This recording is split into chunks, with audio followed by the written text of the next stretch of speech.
system is it? Yeah, it doesn't matter. They're placed where they can hear you. Oh, okay. Yeah, got it. Thank you. Good evening, ladies and gentlemen. We will now call this meeting to order. Thank you all for being here. Just want to remind everybody to go ahead and remove your hats and your sunglasses, as is our normal meeting protocol.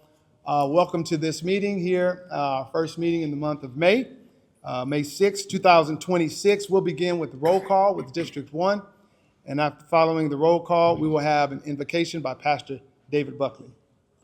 DeAndre Knoxon, District 1. Keith Love, District 2. Dedrick Johnson, Mayor. Abel Garza, Commissioner at Large. Chris Sharp, District 3. Jamie Clark, District 4.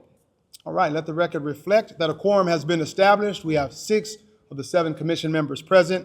We will now have Pastor David Buckley. We're thankful to have him here today of Sanford's Temple Church of God. He's going to give us the invocation. Following that, we'll be led in the pledges by Commissioner Garza.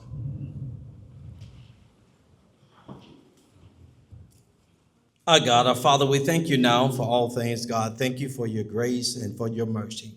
God, we thank you for all that you've done for us. God, we thank you for our blessings that you've given us throughout our lives. God, we thank you for the current administration that's here. God, we pray now that you will continue to watch over them. God, I pray, God, for the incoming leadership that's coming into our city. We pray now, God, that you provide for them everything that they need. Keep us all safe. Unify us together as one in your darling son Jesus' name we pray. Thank God. Amen. Please join me in the pledge. I pledge allegiance to the flag of the United States of America and to the republic for which it stands, one nation, under God, indivisible, with liberty and justice for all. The Texas pledge. Honor the Texas flag. I pledge allegiance to these Texas, one state, under God, one and indivisible. All right, thank you very much. Pastor Buckley, if you have any announcements you'd like to share with the citizens of Texas City as relation to what's going on at Sanford's Temple. It would be an honor. Thank you, Mayor. I thank God for everything that I've been afforded to the opportunity to do at Sanford's Temple Church of God in Christ over in West Texas City. It's a Pentecostal church. We would love to see your face in the place. And we are having our Victory Sunday this Sunday coming. I think this is Mother's Day weekend. So if you don't have a place to worship or the fellowship, come out and join us. And as I always say, Mayor, if you're looking for a quiet service, that is not the service you want to come to.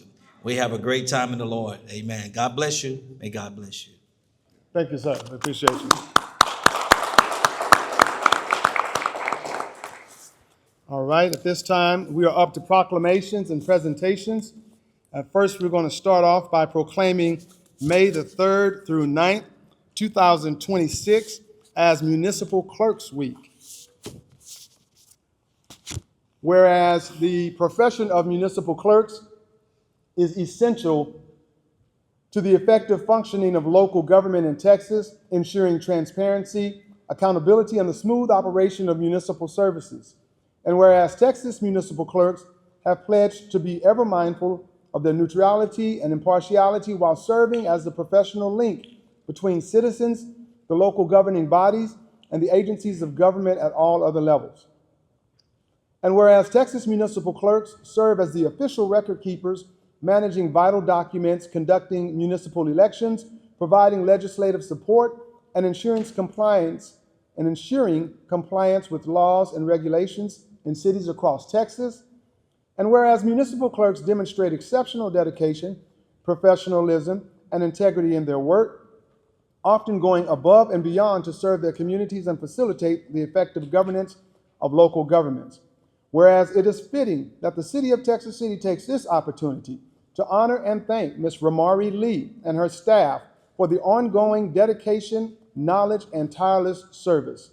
Now, therefore, I, Mayor of the City of Texas City, and on behalf of the City Commission, do hereby proclaim this week of May 3rd through 9th as Municipal Clerks Week, and encourage all residents to recognize the important work of city secretaries and municipal clerks and join in celebrating their contributions to our community. In testimony whereof witness my hand and the seal of the City of Texas City on this 6th day of May 2026, signed by myself, Mayor Dedrick Johnson, and attested by our City Secretary, Ms. Ramari Lee, who, by the way, was just made the honor roll and was recognized with other municipal clerks in the state of Texas. So we are congratulating Ms. Ramari Lee as she comes to receive this municipal clerk's proclamation.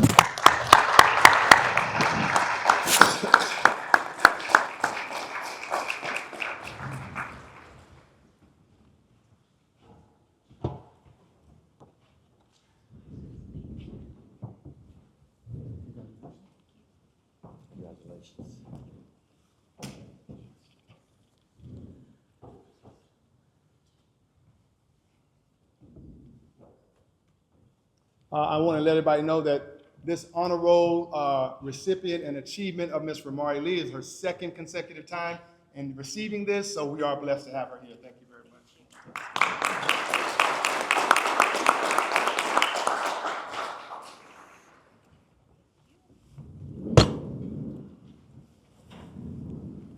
Ms. Lee, if you'd like to recognize any other additional members of your staff, you can do so at this time.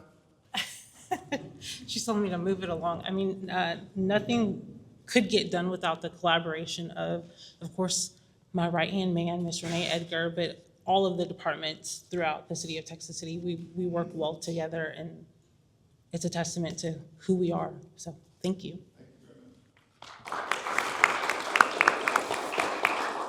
In addition to this proclamation, we also have another one proclaiming May 10th through 16th as National Police Week. Whereas law enforcement officers across the nation dedicate their lives to protecting and serving their communities, often placing themselves in harm's way to ensure the safety and well-being of others. And whereas the men and women of the Texas City Police Department work tirelessly to uphold the law, maintain public safety, build trust through service, integrity, and professionalism. And whereas National Police Week provides an opportunity to honor those officers who have made the ultimate sacrifice in the line of duty, and to recognize the families who have lost loved ones in service to their communities. And whereas the commitment and courage demonstrated by law enforcement officers strengthens our community and contribute to a safer, more secure Texas City for all residents. And whereas it is fitting that we express our gratitude and appreciation for the dedication, sacrifice, and unwavering service of our law enforcement officers. Now, therefore, I, Mayor of the City of Texas City, and on behalf of this commission, do hereby proclaim the week of May 10th through 16th, 2026, as National Police Week. And we encourage all citizens to join us in recognizing and honoring the service and sacrifice of law enforcement officers in our community and across the nation.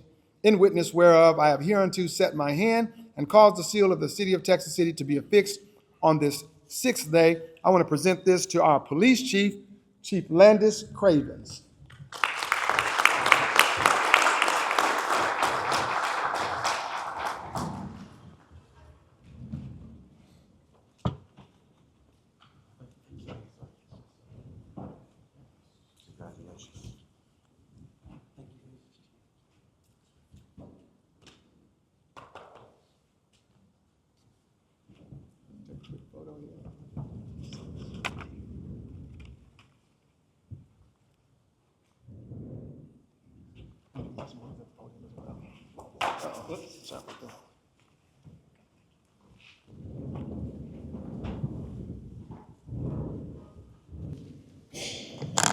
Thank you, Mayor and Commissioners.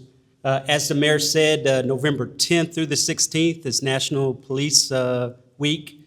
Also, on November the 12th is the annual police memorial ceremony. It'll be held in Galveston this year.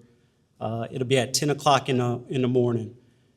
We have 2 officers here that in Texas City that we recognized during these ceremonies that passed in the line of duty.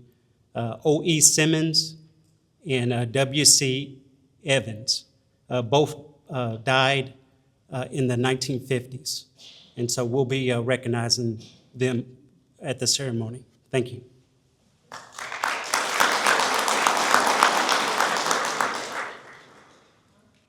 All right, this time we're up to reports. We're going to have our readiness organizational assessment. This comes from our CFO, Ms. Cynthia Rushing in Finance. Thank you, Mayor.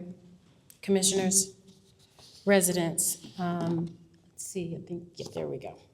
All right, so just want to bring to you something that was commissioned back in October, late October 2025, where we had a ready assessment for the organization.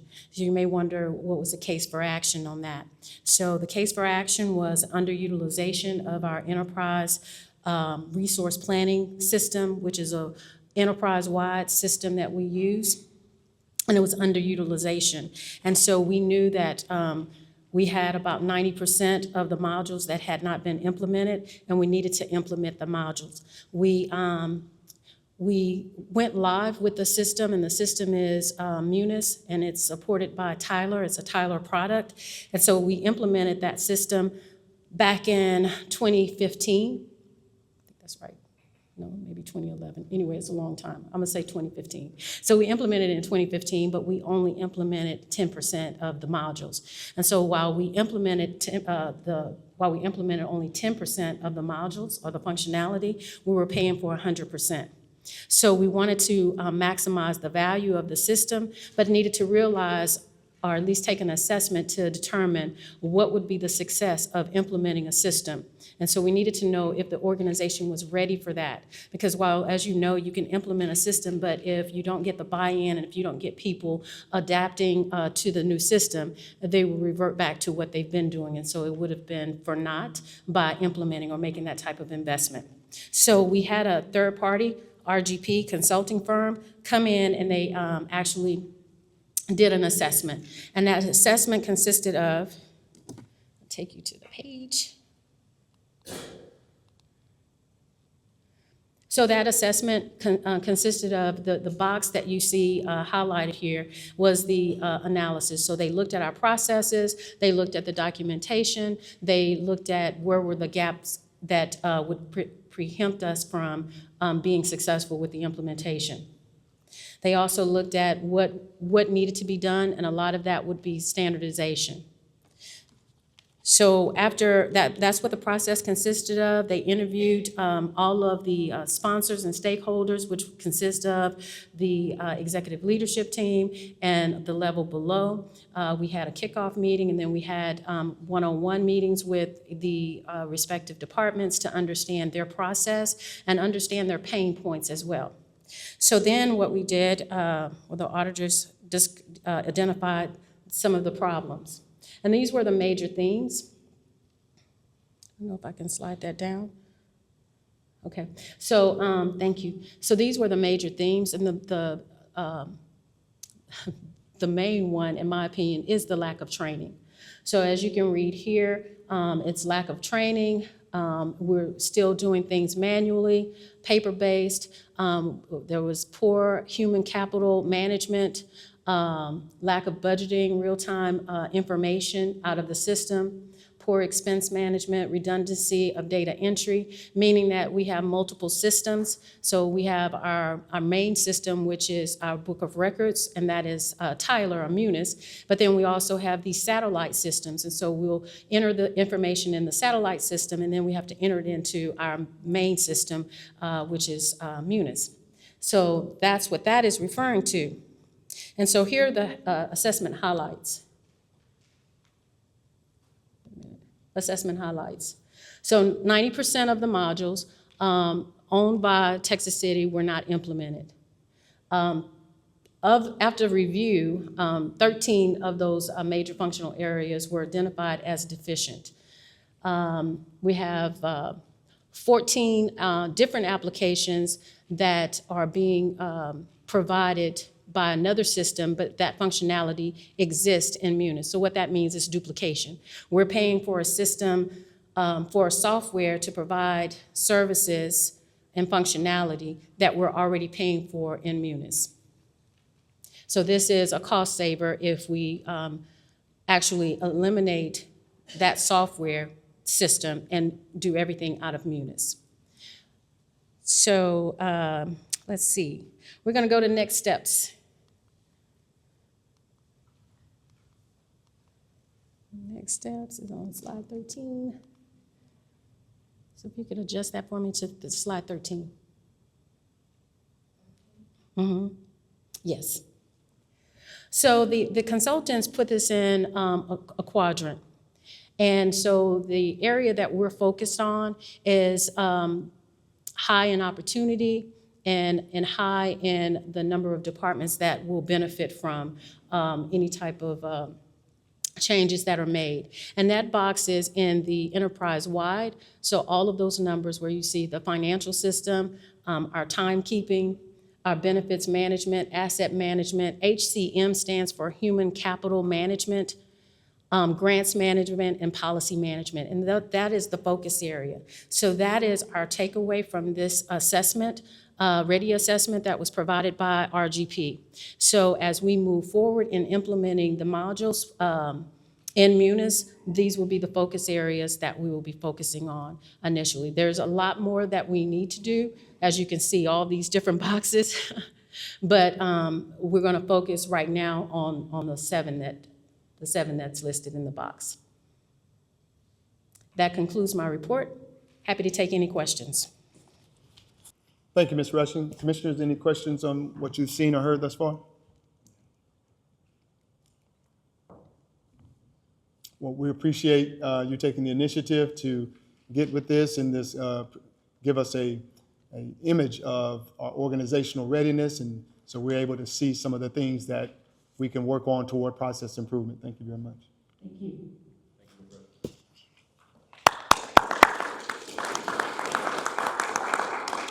We now move on to item 6 on the agenda, which is our preliminary zoning approval. We will consider and take action on the request for extension of time to preliminary zoning approval of Hugh Patrick Constructors, Inc., to rezone 6.0821 acres of 2628 Texas Avenue from District E General Business to District F Light Industrial for third-party storage of industrial equipment, materials, supplies, and other uses. Ms. Kim Golden. Thank you, Mayor, Commissioners. So this rezoning at 2628 Texas Avenue from District E to District F Light Industrial was actually approved by you all a year ago, May 7th, 2025.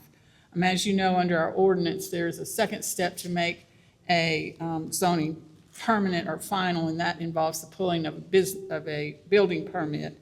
That step has not yet taken place, but we wanted to preserve the opportunity for them to do that. And so we took this to the planning board on Monday to evaluate if there were any reason to relook at this. They saw no reason to relook at it, recommended approving the extension. And so we're bringing it forward to you to give them 12 more months to move forward with their process.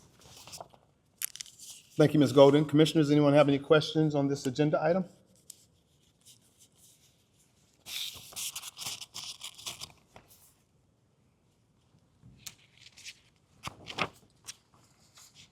Okay, not what's your Motion to approve.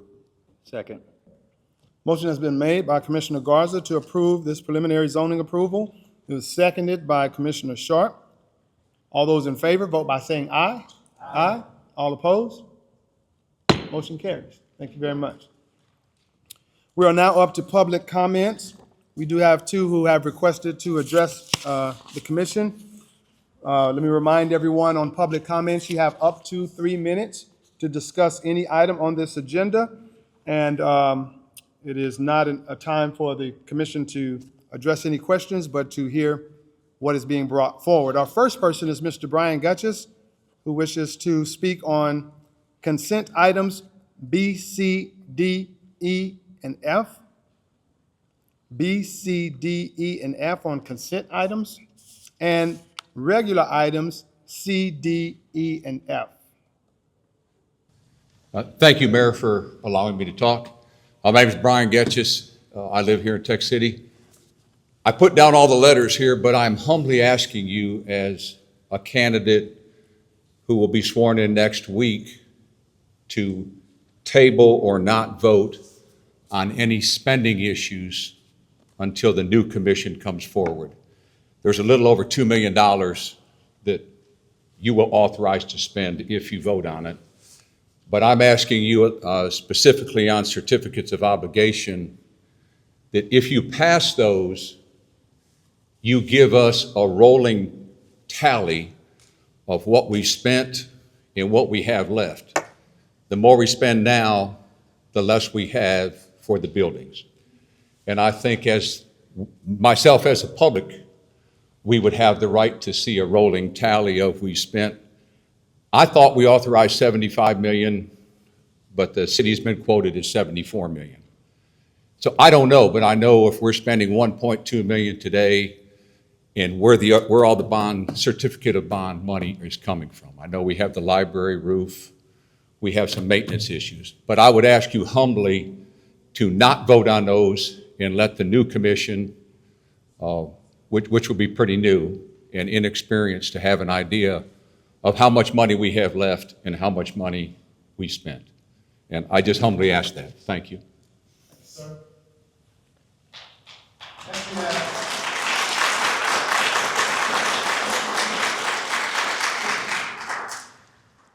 Just a point of information, none of these agenda items that you mentioned, B, C, D, E, or F, have anything to do with any expenditures from the certificates of obligation, and most of those items have been budgeted, most of them. Next, we have Mr. Jose Boix, who wishes to speak on regular item 9C, D, E, and F. Regular item 9, C, D, E, and F. Thank you, Major, and thank you, Commissioner, for allowing me to make comments. I have basically comments on regular item 9C, D, E, and F. I do not understand how an approved budget that just was done this year can be found to need $1,906,000 and $603, $1,906,603, almost $2 million in additional expenses. I think the fire engine is a 155.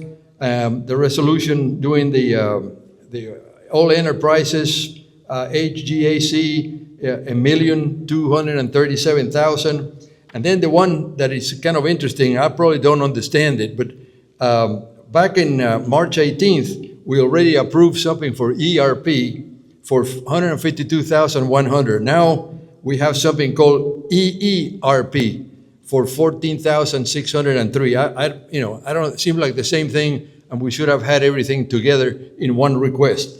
And then the final one was the cleaning of the tank for $500,000. I mean, that should have been in the budget. If some of these things are so important, it should have been in the budget. Thank you very much.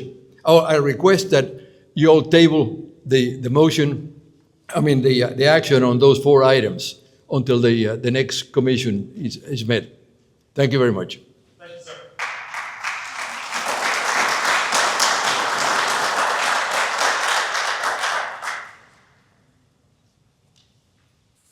Okay, we are at the consent agenda. Commissioners, you have before you consent agenda items 8A through F for your consideration. You've been giving that information here and in your packet. If there's any of these you'd like pulled for further discussion, you may do so at this time.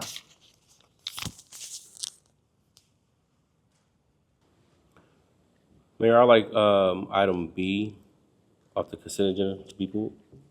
You want to pull item B? Yes, sir. Okay. And can we pull C, D, E, and F, just so I have a question about it? Okay. C, D, E, and F, no problem. So that's all of them except A. the agenda meeting, okay? Motion to approve all items except for B, C, D,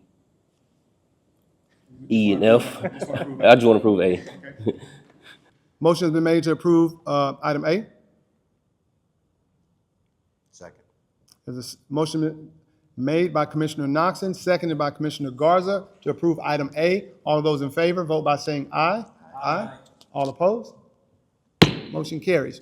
Item B, we'll hear from our fire representative, is to consider and take action on resolution number 2020-0 26-045, authorizing the purchase of one 2026 Ford F-350 Super Duty utility pickup truck, including upfitting and associated equipment from is it Sam's Bastrop Ford through TIPS USA Cooperative Purchasing Program, contract number 240901, and Texas First Response Services.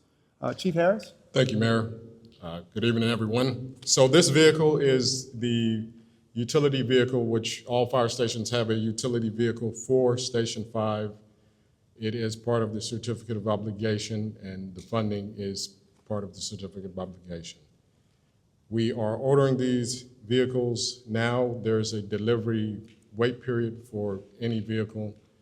An ambulance is about 6 months to a year. A fire truck is about 3 years, 30 months. And this utility vehicle is about 9 months to get it upfitted, sometimes a year, depending on the availability of that unit. So although it's being ordered now, like I said, it's part of the certificate of obligation, and there is a wait period to receive it and get it upfitted and ready for the station.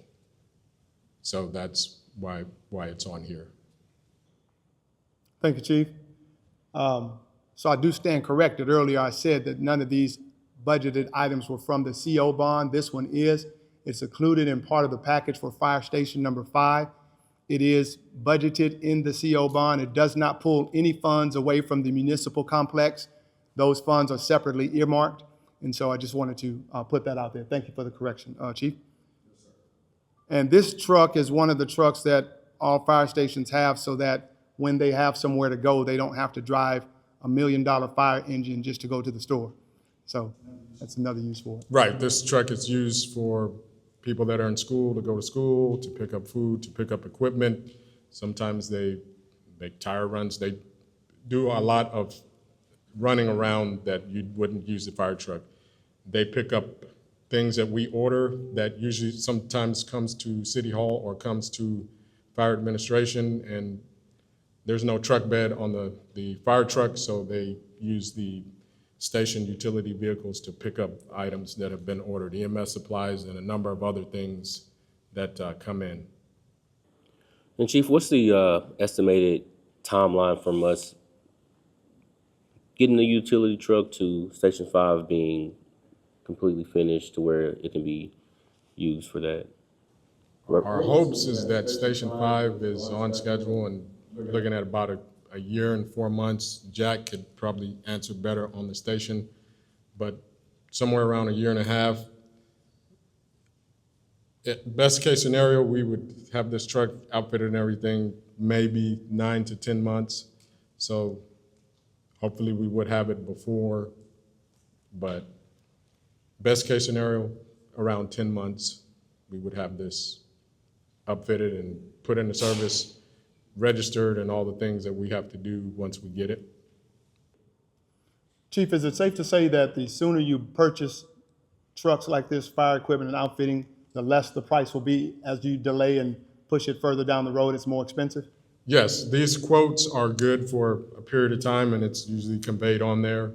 So these prices are, as they say, locked in at the quote price. So yes.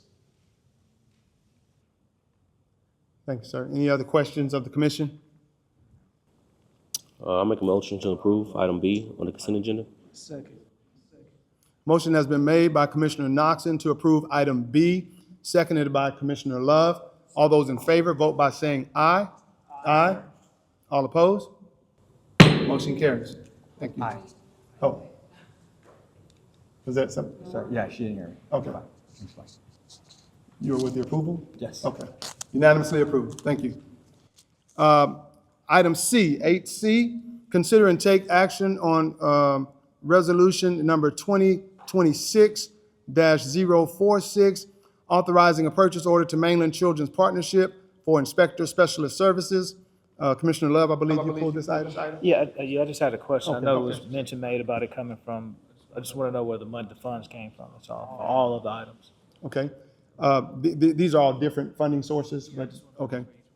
Item C, Ms. Razia, Commissioner Love wants to know what's the source of funding for this purchase order for Mainland Children's Partnership. Yes, sir. So this funding is fully CDBG grant funded. It's already been allocated. It spans over a few years from the year 2023 to 2025, and we're just asking for an issuance of a purchase order. That's the only question I had. I was trying to get some No clarification. problem. Commissioners, any other questions on this agenda item? Make a motion to approve item C on the agenda item? On the consent agenda, excuse me. I second it. A motion has been made by Commissioner Knoxon to approve this item 8C, seconded by Commissioner Clark. All those in favor, vote by saying aye. Aye. All opposed? Motion carries. Thank you, Ms. Razia. 8D, consider and take action on resolution number 2026-048, authorizing the City of Texas City to enter into a contract with ARC Engineers for the design of a water and sewer system for Fire Station Number 5. We'll hear from Mr. Jack Harrelson in Public Works. Yes, sir. Thank you, Mayor. This is for right now, the location, the new planned fire station. There is not a water or a sewer line near, so we have to, this is the design to get water and sewer services to the station. And the chief was right, 18 months is what we're looking at from a delivery schedule of the building. Thank you, sir. Mr. How is this funded? This is the CO bond, yes, sir. Okay.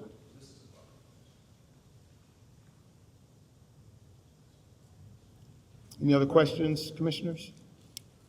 I move to approve. Second? Is that I second? nothing? Okay. A motion was made to approve by Commissioner Clark, seconded by Commissioner Knoxon. All those in favor, vote by saying aye. Aye. All opposed? Motion carries. Thank you, sir.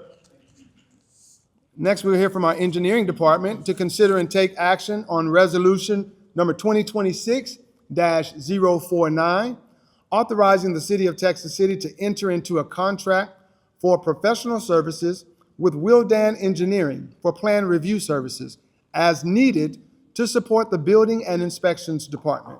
We'll hear from our city engineer and planner, Ms. Kim Golden. Thank you, Mayor, Commissioners. This is a standby agreement. What that means is if we don't need it, we won't use it, and it won't cost us anything. It is a standby for commercial plan review services.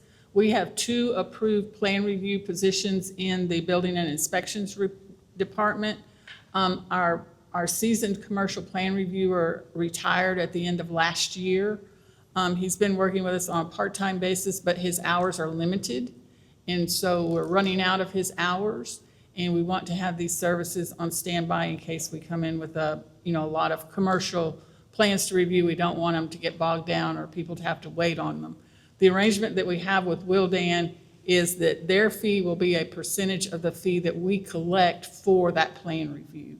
So we will, it would impact the budget in terms of paying money out, but we will be collecting a fee that is greater than what we're paying them. So that's the way that's set up. And the funding source would be the department budget. Thank you, Ms. Golden. Commissioners, any additional questions on this item? When that gentleman, Weddergren, retired, you filled his position? So we have 2 positions. We filled the other one with a young lady who has some background, but she's doing primarily the residential, which is our main thing that we have coming in. Jim has been handling the commercial load. She is coming along and being trained, and we are still trying to fill the second position permanently.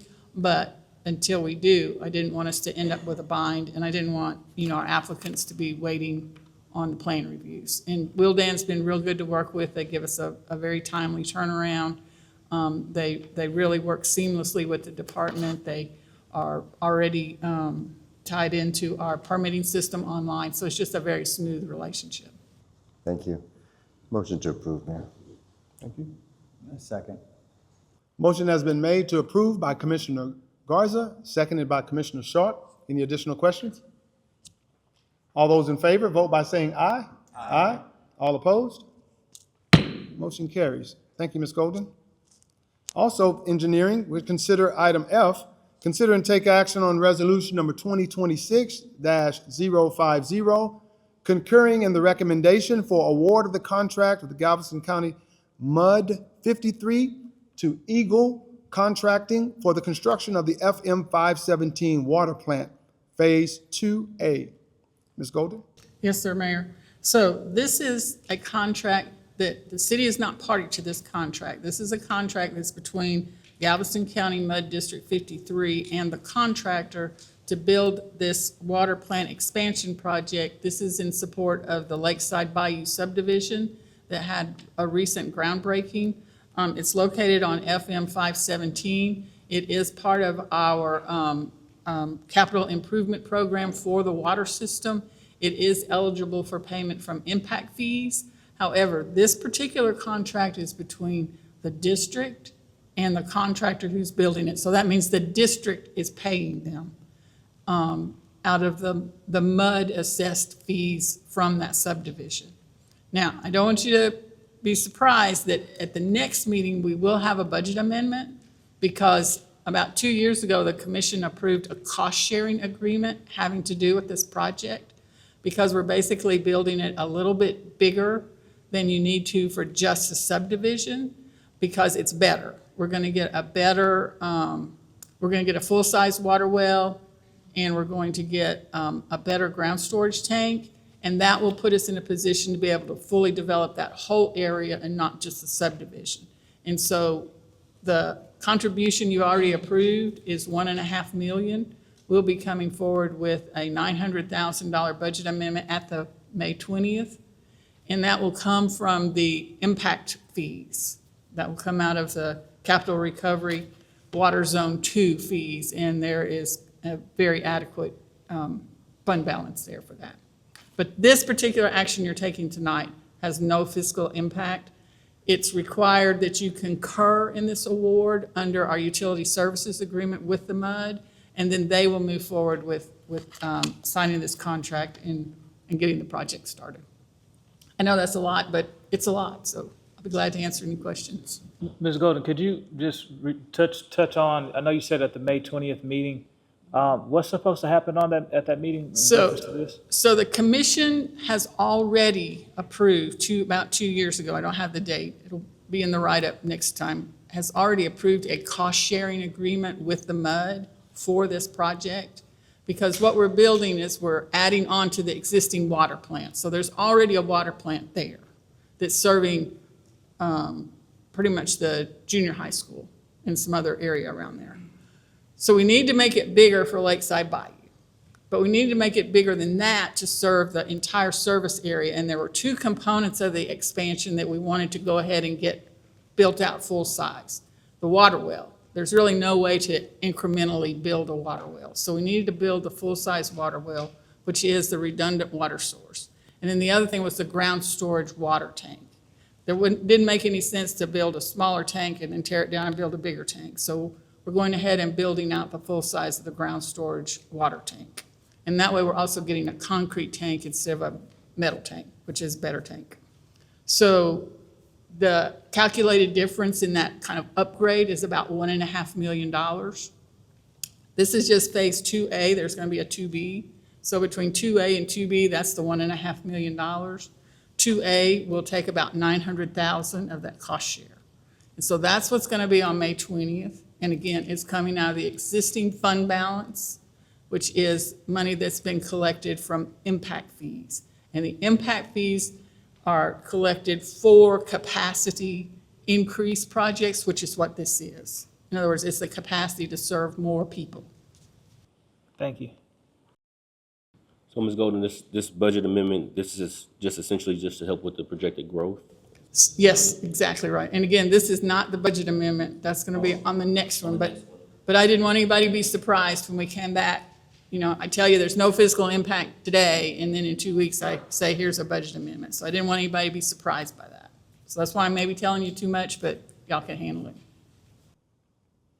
So this action today is just us co-signing and concurring in recommendation with the MUD district. You're concurring in it. Enter into the contract with the Yes, sir. contractors. And again, the existing utility services agreement that the commission has already approved with the MUD requires that step.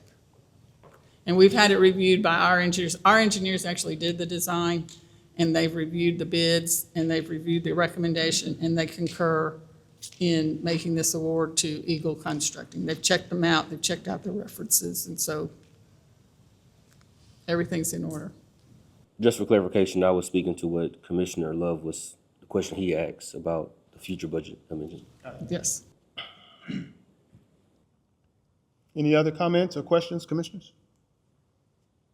Kim, thank you for your thorough explanation. Appreciate it. Commissioners, what's your pleasure? If it's required by MUD, we have to do it. I make a motion to approve. Motion has been made to approve by Commissioner Garza, seconded by Commissioner Knoxon. All those in favor, vote by saying aye. Aye. All opposed? Motion carries. All right, thank you, Ms. Golden.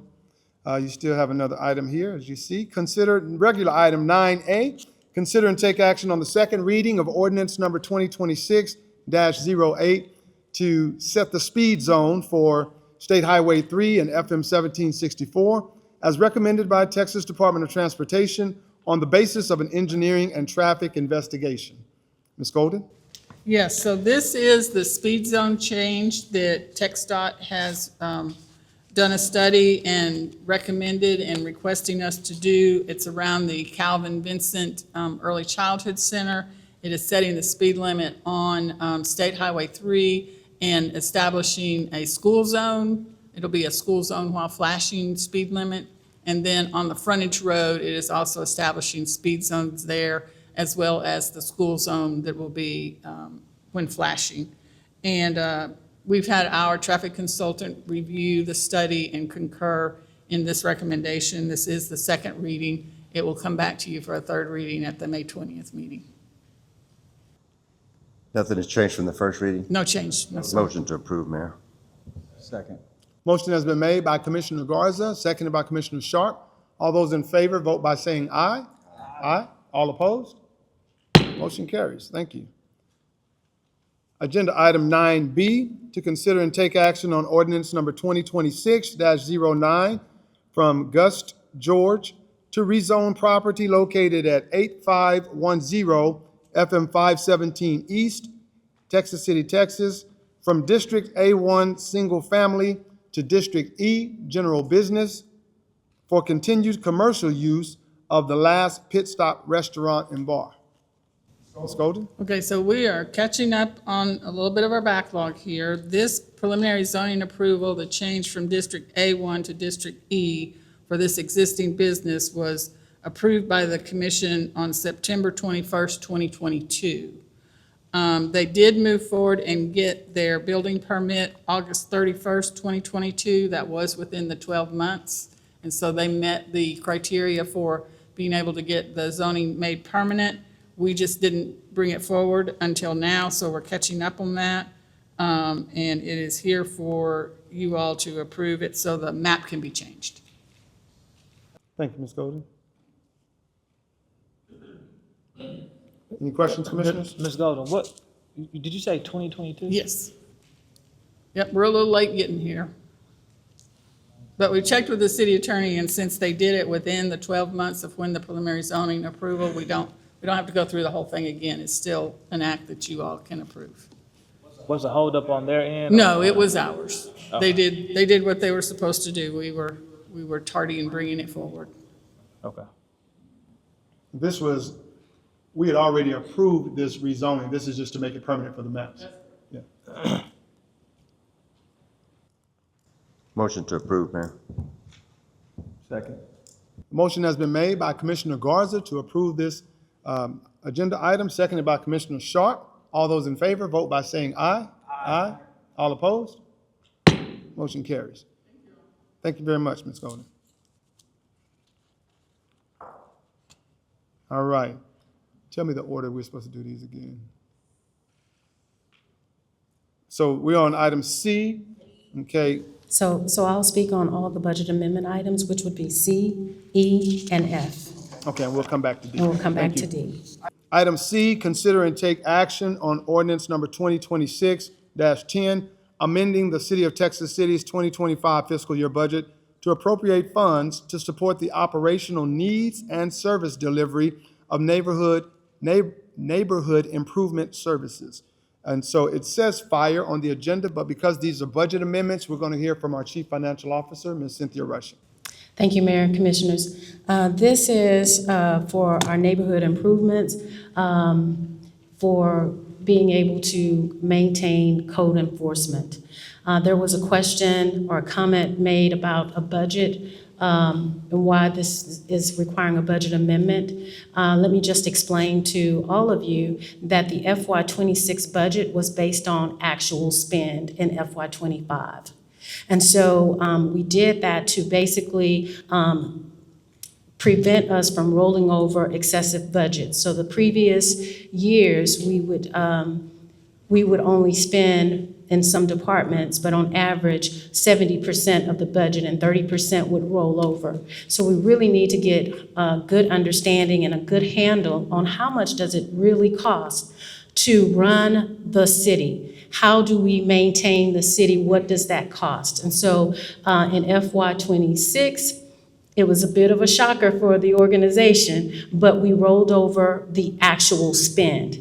And so the actual spend for neighborhood improvement services was based on their actuals. And in FY25, they did not have a contract for mowing services. So our service level in FY25 was a bit lacking because we didn't have the vendor in place. So with that being said, their actual spend was less than what they actually need to really maintain the beautification of the city of Texas City by keeping these lots cut and not be an eyesore. So with that being said, they're asking for $155,000 to infuse in their FY26 budget to be able to maintain the beautification and the service level that our residents expect from us. So any questions? Yeah. What is the current budget for that neighborhood service budget program? I don't have that one. Chief Harris, do you have what your budget is? Your current budget? What was the? 165. So 165 was the budget amount for the fiscal year. So we're almost doubling it. Yeah, it is a very expensive endeavor. So we have in EDC, there is $750,000 budgeted for commercial, and the residential resides in the general fund under NIS. So we're spending about $1 million in maintaining vacant properties, poorly managed properties, and it's pretty expensive to be able to do that. What is your balance right now, Chief? Zero.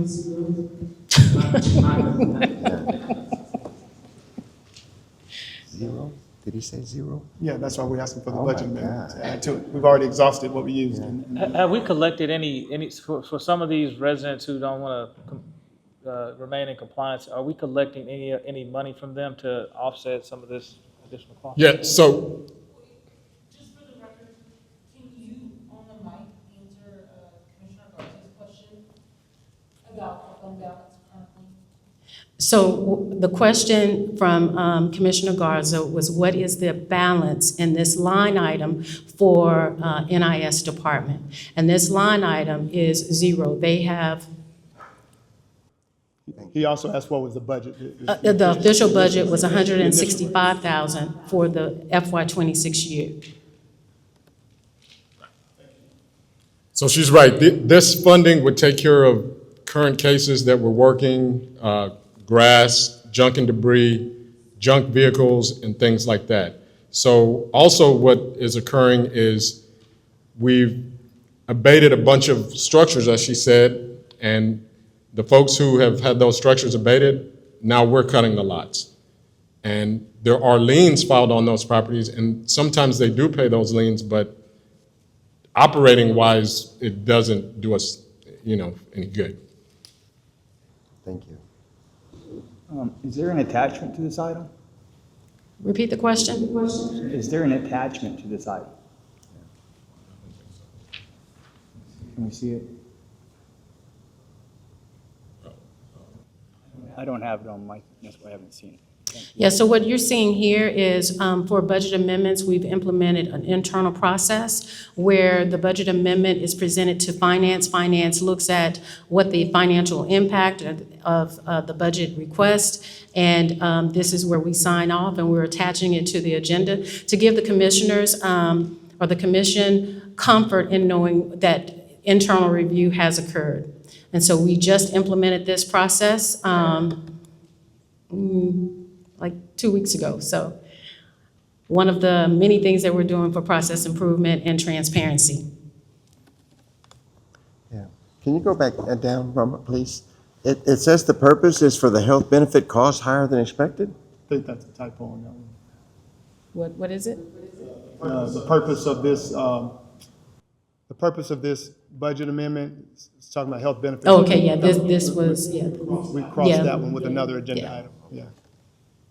You'll see that one on the 20th for the budget amendment for health insurance. Yes. Pending that correction, I make a motion to approve. Motion has been made by Commissioner Garza to approve this budget amendment, seconded by Commissioner Knoxon. Any further discussion? All those in favor, vote by saying aye. Aye. All opposed? Motion carries. Thank you. At this time, we will have E. We're going to skip D, Commissioners. We're going to come back to that just so Ms. Rushing can handle all these budget amendment requests. On item E, consider and take action on ordinance number 2026-11, amending the City of Texas City's 2025-2026 fiscal year budget to allocate funds for Tyler's Enterprise Resource Planning, formerly Munis, an upgrade to that system. Ms. Rushing? Thank you, Mayor, Commissioners. There was a comment made about ERP. An ERP is an enterprise resource planning system, and it is generally for your enterprise-wide solution. We use Tyler for our ERP, and the system that we have is called Munis. Well, Tyler has decided to rebrand their system, and they no longer use Munis. They call their Munis now is EERP. So we got our acronyms all over the place. And EERP stands for Enterprise Resource Planning. Can't make it up, but that's what they've branded this Munis instance is. There was a comment about $152,000 back in March that we presented the commission and it was approved. And this was for a third-party consultant to assist us in the selection of an RFP for an ERP, Enterprise Resource Planning vendor. And so that is the $152,000. This is tied to what I discussed in the report on ready assessment of having only 10% of the functionality with the system that we're using today. And so this is one of those modules that we now have to get implemented, and Tyler is not going to implement it for free, so this is their quote, their fee to come out and implement, reconfigure, and do all of the things in order for us to use it. And this is for AP automation. And so it is for the amount of $14,000. If we go down the fiscal, it's $14,000.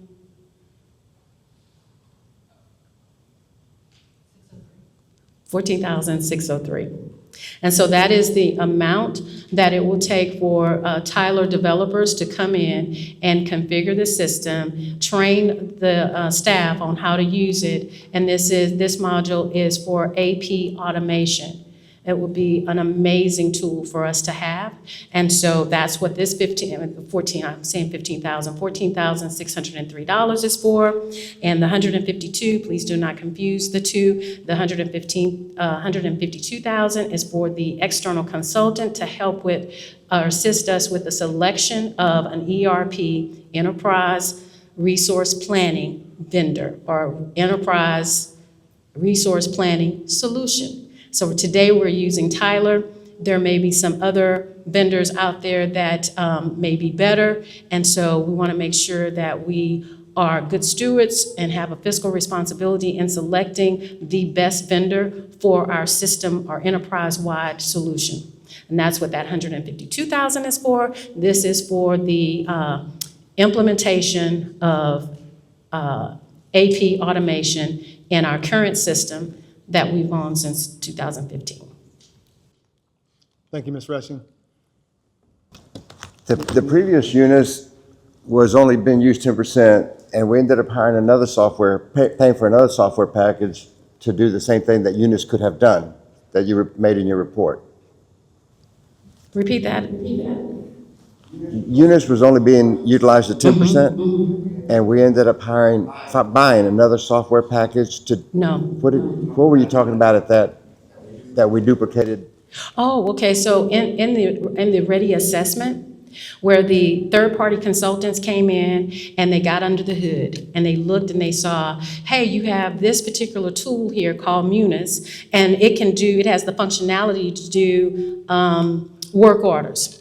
But you have also a software system out here for work orders that Munis could do. So we've paid Munis for a work order system that is built in. Because Munis is, like I said, enterprise-wide, which means it has several modules. It does a lot. And then you have a standalone system, software system called just for work orders. So just to put dollars to this, we pay $170,000 for Munis, enterprise-wide. And then we have a work order system, standalone, it's just one example, standalone work order system, and we're paying $50,000 a year. Yeah, and that was my question, are we going to eliminate that? Absolutely, absolutely. So we're trading $50,000 for $14,000? Well, so this is for AP automation. The work order system would be something different. So when we implement this, the work order system is not going to go away. But as we implement the functionality of what Munis is offering, the $50,000 will go away. But it won't go away with this particular $14,000 because this is AP automation. So the different modules that will be onboarding at different periods of time and stages. But this one doesn't necessarily override the work order system. We did discover a redundancy of some of the softwares that we had within our organization that Munis could do, so. Maybe eventually we'll go back and, Yeah. like you said. Are there any projections on how much money this will save the city long-term? No, not at this time, not at this time. But what I can tell you is that we are moving north of about $1.4 million in software outside of Munis. Now, Munis won't be the sole system. There are things that Munis can't do or may not be as sophisticated to do. So there will be some things that will not go into Munis, right? But we could definitely shave off a significant amount of the softwares that we're using today. So what was identified in the ready assessment was that there was 13 different systems that we're using outside of Munis that if we implement everything in Munis, those 13 systems will go away. We will not have that redundancy. Now, I don't have the dollar amount associated with those 13. I know we're on a different topic, but the readiness organizational assessment came back up. Is this the first of its kind? As far as I know, it's the first. It is the first. So just to your knowledge, this is the first time we've had something to. The first time. I think that there's been a comfort of having an audit. So we do have an annual audit, but an annual audit is it takes samples, it's looking at finances, it's not really looking at processes to the tune of having someone independently come in and focus on our processes. And we gave them the scope, and the scope is the organization ready to take on a new an implementation of an ERP? And the reason why this is important because it's going to require staff's time. And so we need to be able to incorporate the competency in-house. You can bring in third parties to implement, and then the third-party consultants go away, and then we're left with a system, and everyone is saying, how do I use it? How do I use it? So one of the first things that was on the major theme of that ready assessment was lack of training. So I have people on the finance team that has been here for 15 years and are unaware of some of the functionality in finance modules that Munis has available. So training is essential. It's very critical to the success of any type of ERP system. So is the cost only 14,000 or is it 14 with the 152? So the 152 is completely separate. 14,000 is for the re-implementation, if you will, or the implementation of the modules that we never implemented. So we're paying for the license every year since 2015, but we've never implemented. So that's what the 14,000. The 152,000 is for when we go out for RFP for a new ERP vendor, then we will be consulting with this, it's a Barry Dunn consulting firm. And then they will come in and they will assess all of the ERP vendors that participated in the RFP, the request for proposal for an ERP. So they're totally separate. So approving this doesn't make a difference for the 152? Correct. Either way? Correct.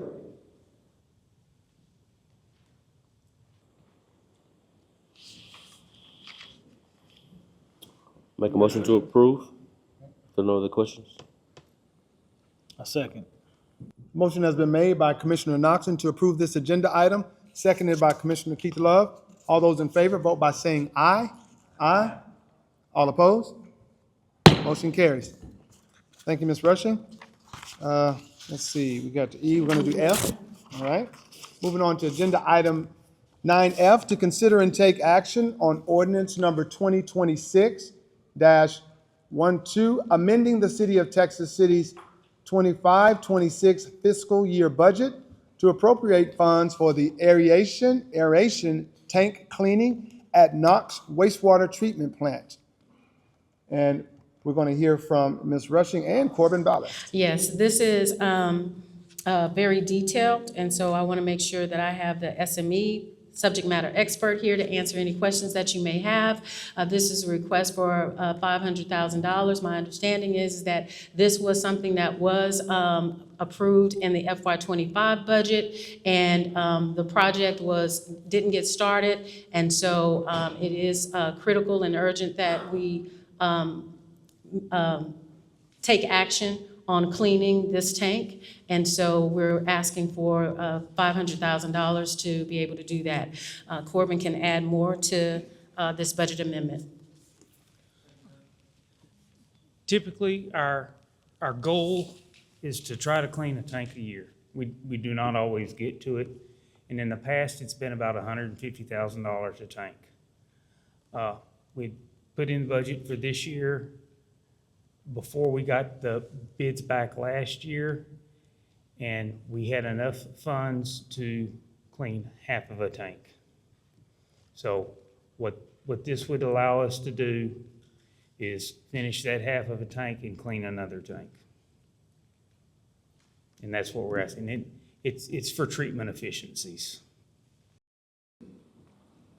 Thank you, sir. Commissioners, any questions of either individual? Yeah, Corbin, when would we be doing the cleaning of this tank?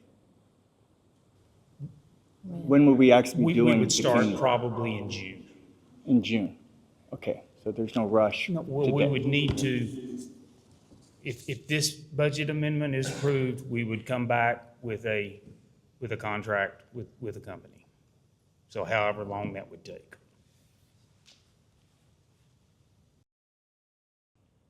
Any other questions, commissioners?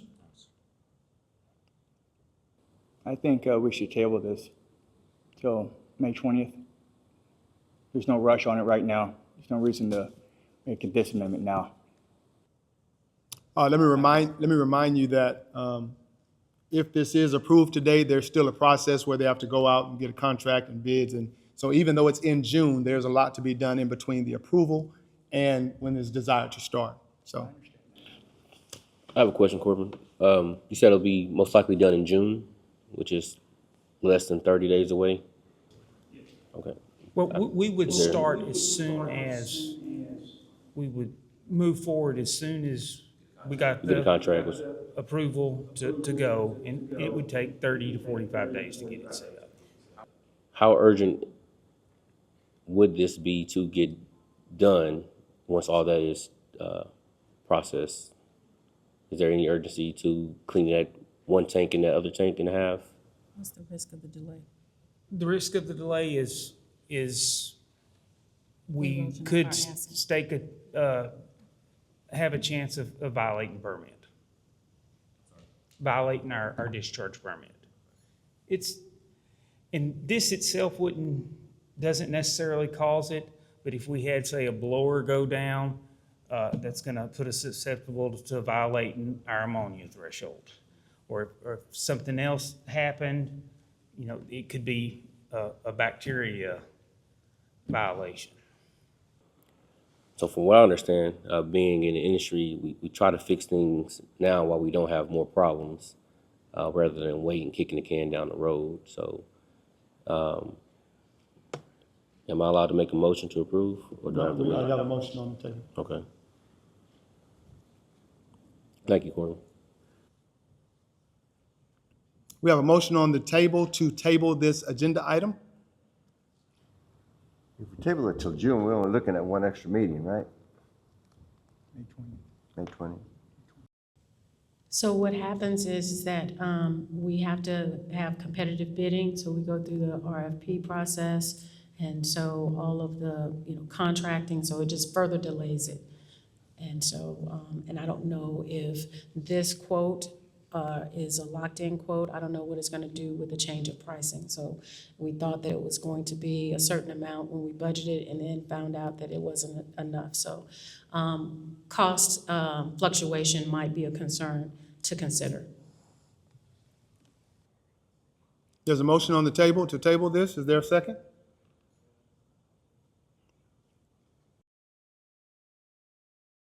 Motion fails due to lack of second. Is there any other motion? I make a motion to approve this item. I second it. Motion has been made by Commissioner Knoxon to approve this agenda item, seconded by Commissioner Clark. All those in favor, vote by saying aye. Aye. All opposed? Motion carries unanimously. Thank you. Thank you very much. We will now go back to the item that we overlooked and we kind of skipped just a little bit intentionally. We will look at item D. From our fire department, we will consider and take action on resolution number 2026-047, authorizing the purchase of one fire engine. This will be engine 55 from All Source Enterprises LLC, DBA Safe Industries, through the HGAC, a cooperative purchasing contract number FS12-23. Thank you, Mayor. I just want to say a few items, and then I'm going to let Assistant Chief Wyatt answer anything about pricing and delivery time. So with these fire apparatus, I want everyone to keep in mind, we run these trucks 18 to 20 years. So the pricing you see, extrapolate that out. We run them for a very long time, and this is part of the certificate of obligation for Station 5. Thank you, Chief. Any questions on this particular item, Commissioners? Chief, can you tell us about the time that we pay for it versus the build-out time when we could receive this? I did leave one thing out before he takes it. So we run them 18 to 20 years, then we send it off to be remounted for about $200,000, then we run it for an extra 10 years. That's 30 years that we run these vehicles. Thank you, sir. Assistant Chief Wyatt? Yes, sir. And the question was build-out time? So this is a problem across the entire fire industry. Right now, build-out time for fire trucks are anywhere from 30 to 40 months once you agree to purchase. So we just finished up a conference, and this is nationwide. Every department in Texas is having this issue. Our oldest truck still in service is at 85. We have an American LaFrance 1985 that if our fire trucks break down, we are going to eventually get back into that truck and be running house fires in Texas City in a truck from 1985. So the faster we can get this approved and get this truck ordered, we get in line with the rest of the nation waiting on these factories to build these trucks. With this, there's a few just minor things that Ms. Rushing would find interesting. If you prepay, you get 8% off of this truck, which is $97,900. But if we put that money in a money market fund with 4%, we would get $140,000 for the city of Texas City, which would be a better savings. So just things to think about as we move forward with this. How do we appropriately utilize our funds? Thank you, Mr. Wyatt. Commissioners, any questions on this agenda item, the purchase of engine 55? The fire station is coming and we're gonna need this truck. Make a motion to approve. Second. Motion has been made by Commissioner Garza to approve this agenda item, seconded by Commissioner Sharp. All in favor, vote by saying aye. Aye. All opposed? Motion carries. Thank you, sir. All right. At this time, we are up to commissioners' comments. We'll start with you, Commissioner Knoxon in District 1. I just want to say thank you all for attending this meeting. Thank you to the staff for the reports. Jack, I just had someone wanted me to tell you thank you. They're happy that construction is underway at Post Oak, so just wanted to relay that message to you publicly. Other than that, thank you, Mayor. Thank you, sir. Commissioner Love. Kind of short on words. I got some engagements after this, but I'll give my send-off words next week whenever we all depart. So. Thank you, sir. Commissioner Garza? No comment, Mayor, thank you. Commissioner Sharp? No comment. Commissioner Clark? Yes, I have a comment. I would like to say that I feel very privileged and honored to have sat in this chair for 12 years. I want to thank all the citizens and most especially those in District 4 that have supported me, well, for the most part, have supported me throughout these years. I have worked for 6 years under Mayor Matt Doyle and in 6 years with Mayor Johnson. So Mayor, I want to thank you for all that you've done. It's been an honor to work with you. I think we have really moved Texas City forward. I've seen us grow tremendously, and I'm very proud to be a part of it. But it would not work without all of y'all sitting out here. All the department heads out here, y'all are amazing. Y'all are absolutely amazing. I thank all of y'all and every single person that works for Texas City. I thank you all. I thank you all for always answering me when I called and bug you about something. You're amazing. Y'all are an amazing team here. I will pit this team against any city in the state of Texas. Thank you all. I thank you for your friendship as well. I leave here with absolutely no regrets. The hundreds of phone calls and texts I've gotten have really helped get me through. I leave with no regrets, knowing I did the very best I could do. And I would be remiss if I didn't thank my husband back there, if he's even listening, of almost 55 years. I thank him for his support. Without him, I couldn't have done this. So I love all of y'all. I wish y'all the very, very best. Good luck to y'all, and God bless Texas City.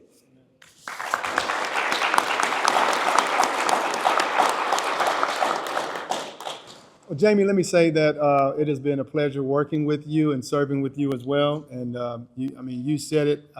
We probably could have gotten Mr. Kenneth Clark a chair up here because he's been to every meeting with you and every city function. And so we understand the impact this has on family. This is a thankless job.